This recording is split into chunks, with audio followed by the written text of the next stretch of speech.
बिस्मिल्लाहिर्रहमानिर्रहीम।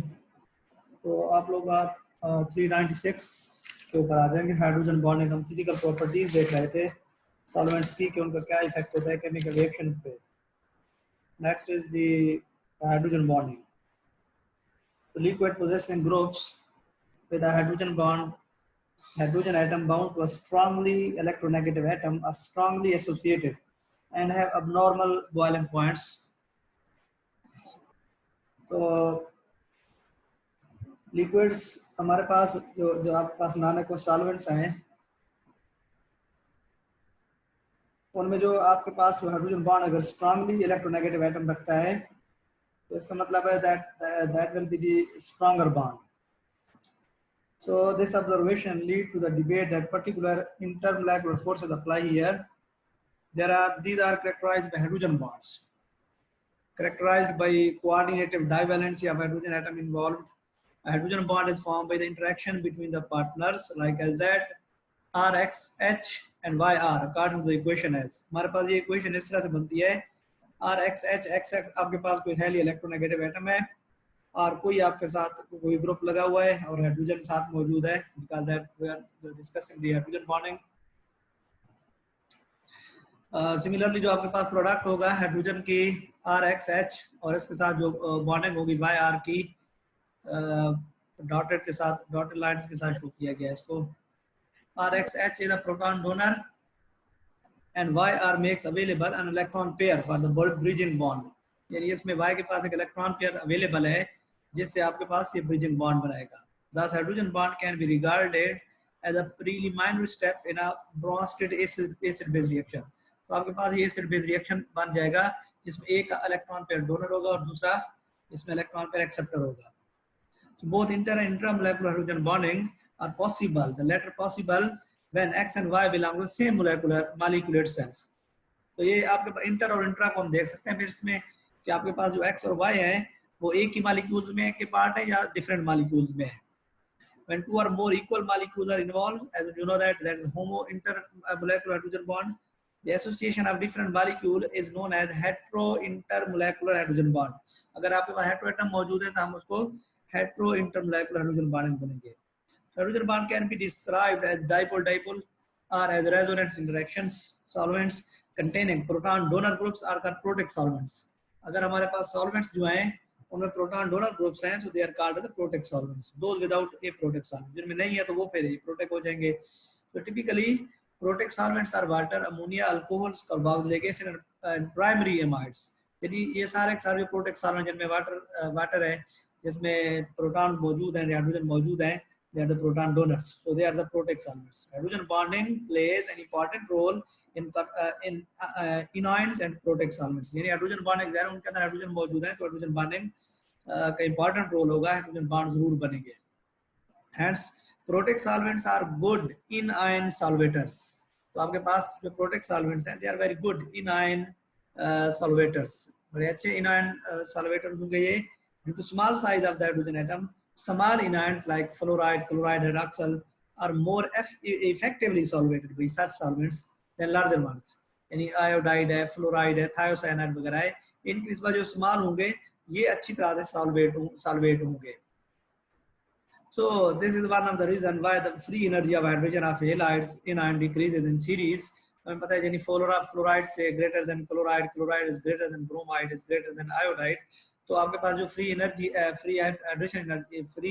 हाइड्रोजन की तो इस तरह से डिक्रीज होती है. उसकी वजह भी यही है सॉल्वेशन, इनका साइज जो है ना, साइज के एतबार से जो फ्लोराइड छोटे होते हैं, ठीक है ना, उसके बाद क्लोराइड है, फिर ब्रोमाइड है, फिर आयोडाइड है. तो आपके पास फ्लोराइड होंगे वो आपके पास अच्छी तरह से सॉल्वेट होंगे किसी भी कंपाउंड के साथ. अच्छा जी, नेक्स्ट इसके बाद हमारे पास है that is the solvophobic interactions. Hydrocarbons are extremely insoluble in water because mostly they are the organic compounds, so they are insoluble in water. Accordingly, the dissolution of a hydrocarbon in water is usually associated with an increase in the free energy. G of the system, delta G is greater than 0. तो हमारे पास होता ये है कि dissolution of the hydrocarbon in water is usually associated with an increase of free energy से relevant है ये. यानी हम इसको free energy के हिसाब से जो है इसको explain करते हैं. इसमें delta G is greater than 0 since it is known that the dissolution of any hydrocarbon in the water is exothermic, means delta H is greater than 0. It follows from the equation as delta H हमारे पास जो है delta G is equal to E naught is equal to delta H naught minus T delta S naught. So that the entropy of the system must decreases. This can be interpreted as consequence of the highly ordered structure of the water molecules around the dissolved hydrocarbon molecules. The water molecules are more tightly packed around the hydrocarbon molecule than in the pure water. तो हमारे पास जो water के molecules हैं जिसमें जो कि packed हो जाएंगे किसी भी हाइड्रोकार्बन के अराउंड. नीचे आप फिगर देख सकते हैं, फिगर 6.4 है जिसमें स्ट्रक्चर को बताया गया है कि किस तरह से आपके पास जो वाटर के मॉलिक्यूल हैं वो पैक हो गए हैं around the hydrocarbon. This is called the structure increase. If aqueous solution of two hydrocarbons are mixed,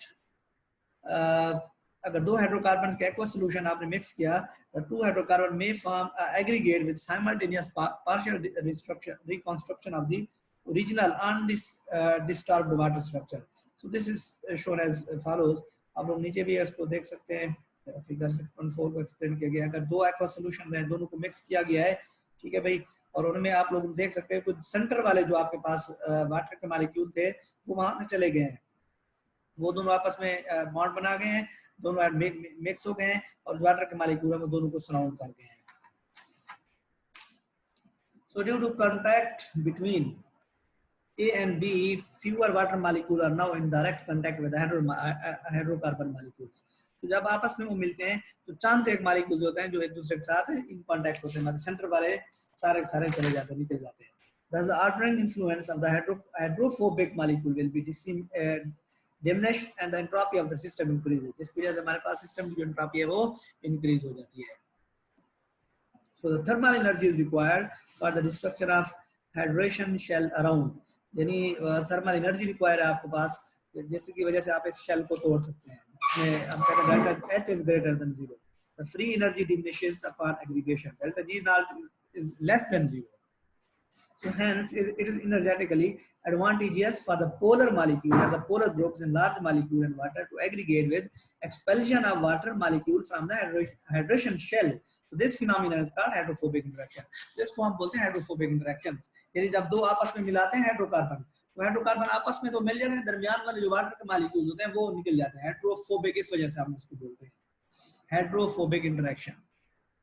यानी हाइड्रोफोबिक इंटरेक्शन में होता क्या है भाई, energetically advantageous for the polar molecule or polar groups in large molecule in water to aggregate with expulsion of water molecule from the hydration shells. यानी hydration shells से जो आपके पास बन रहा है उसमें तो सेंटर वाले जितने भी हैं वो सारे के सारे वाटर के मॉलिक्यूल चले गए, ठीक है, और जो हाइड्रोकार्बन है वो आपस में मिक्स हो गए हैं, आपस में मिल गए. This is called the hydrophobic interaction. So solvophobic interactions are important in aggregation of polymethane dyes and stabilization of particular conformations of polypeptides and protein in aqueous solution. In aqueous solution के अंदर जो aqueous solution जितने भी हैं हमारे पास proteins के हैं या polypeptides के हैं उनमें solvophobic interactions important होते हैं. So they also play important role in biochemical complexation between enzyme and substrates. यानी अगर आपने इस तरह के रिएक्शन कराने प्रोटीन्स वगैरह है, ठीक है, या कोई पॉलीपेप्टाइड्स है तो आप लोगों को सॉल्वोफोबिक इंटरेक्शन यानी ऐसे सॉल्वेंट इस्तेमाल करने चाहिए जैसे वाटर है या दूसरे हैं, ठीक है भाई, ताकि आपके पास हाइड्रोफोबिज्म का जो फिनोमिनन है वो आराम से हो जाए. इन दरमियान वाले जो वाटर के मॉलिक्यूल्स हैं वो चले जाएंगे, पहले आपने उनको सराउंड किया होता वाटर के मॉलिक्यूल के साथ, फिर वो चले जाएंगे और जो हाइड्रोकार्बन होंगे वो आपस में मिक्स हो जाएंगे. ये है इस तरह से. तो नेक्स्ट प्रॉपर्टी हमारे पास दैट इज सॉल्वेशन. सॉल्वेशन में लास्ट टाइम हमने ये बात देखी थी. सॉल्वेशन में बेसिकली होता क्या है, सॉल्वेशन में ये होता है कि जो आपके सॉल्वेंट के मॉलिक्यूल्स हैं वो इट सेल्फ अटैच हो जाते हैं एम्प्टी स्पेसेस के अंदर जिनको हम वाइड्स बोलते हैं, उनके अंदर जाके अटैच हो जाते हैं. दिस इज जनरल जो हमारे पास इसकी डिस्कशन हो रही है. So the term solvation refers to the surrounding of each dissolved molecule or ion by a shell of more or less tightly bound solvent molecules. यानी the term solvation हमारे पास क्या बताए, surrounding of each dissolved molecule or ion by a shell of more or less tightly bound solvent molecule. यानी आपके पास जो tightly bound solvent molecules है, less tightly solvent के molecules है जो ज्यादा है या ज्यादा है, या मतलब है कि बिल्कुल वीकली उनका वीकली अटैच है, उनमें हम क्या करते हैं, उनको कोई भी मालिक्यूल सराउंड कर लेते हैं या आयन सराउंड कर लेते हैं। एग्जांपल नीचे दी वो फिगर आप देख भी सकते हैं। So this solvent shell is a result of intermolecular forces between solute and solvent. ये जो आपके पास बना हुआ है, ये जो शेल बना हुआ है सॉल्वेंट का, ये आपके पास इंटरमोलेकुलर फोर्सेस की वजह से है, जो कि सॉल्यूट और सॉल्वेंट के दरमियान है। और aqueous solution the term used is hydration. इसके लिए हम जो यूज करते हैं, अगर एक्वस सॉल्यूशन है तो उसके लिए टर्म हम यूज करते हैं हाइड्रेशन की। Intermolecular interaction between solvent molecules and ions are particularly important solution of electrolytes। यानी आपके पास aqueous solution intermolecular interaction जो है solvent molecules और ions के दरमियान है, they are very important electrolytes। Electrolytes के अंदर, यानी आपने बैटरी का जो प्रिंसिपल है वो भी यही है, उसमें भी H2SO4 यूज किया जाता है, कोई इलेक्ट्रोलाइट भी यूज किया जाता है, या आपके पास जो इलेक्ट्रोड्स होते हैं, ठीक है भाई, वो भी मौजूद होते हैं, उनके ऊपर भी चार्जेस होते हैं, और जो आपका इलेक्ट्रोलाइट है वो डिसोसिएट हो जाता है भाई, पासिंग द इलेक्ट्रिसिटी, उसमें आयंस बन जाते हैं, पॉजिटिव आयन और नेगेटिव आयन बनते हैं। ये नेगेटिव आयन और पॉजिटिव आयन जाके सराउंड कर लेते हैं जाके इलेक्ट्रोड्स को। तो आयंस का जो हम बात करने का मकसद ये है, मोलेकुलर इंटरेक्शन जो है they are very important in solution of electrolyte since ions exert especially strong forces on solvent molecules। So period calculations show that the field experienced by nearest neighbor of dissolved ion is 10⁻⁷ to 10⁻⁶ 6 to 7 volt by centimetre. इसमें आप लोग देख भी सकते हैं, वो एक ion है, सोडियम का आयन है, जो कि वाटर मॉलिक्यूल्स के अंदर कैप्चर हो गया है।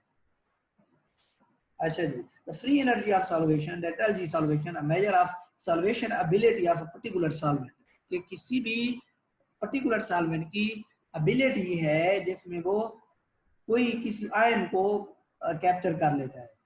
तो is the result of super imposition of four principal components of the different nature। Number one, the activation energy linked with the whole which the dissolved molecule or ion produce in the solvent। Number two, the orientation energy corresponding to the phenomenon of partial orientation of dipolar solvent molecule caused by the presence of the solvent molecule or the ion। Third one है isotropic interaction energy। Fourth one है anisotropic interaction energy which resulted from the specific formation of the hydrogen bonds or electron pair in donor or electron acceptor or bonds, it will localize point in the dissolved molecules। तो इसको आप लोगों ने देखना है, बस इससे आगे जो ना सॉल्युबिलिटी पैरामीटर या इनकी तरफ नहीं जाना। ये हमारे पास यही है, 2 पॉइंट रहते हैं इसके। मैं आप लोगों को एक 2 वीडियो भी सेंड करता हूँ, उसमें भी सुनिएगा, लेवलिंग इफेक्ट और differentiating solvents, acid base characteristics है। इसे हम देखेंगे इंशाल्लाह नेक्स्ट क्लास में।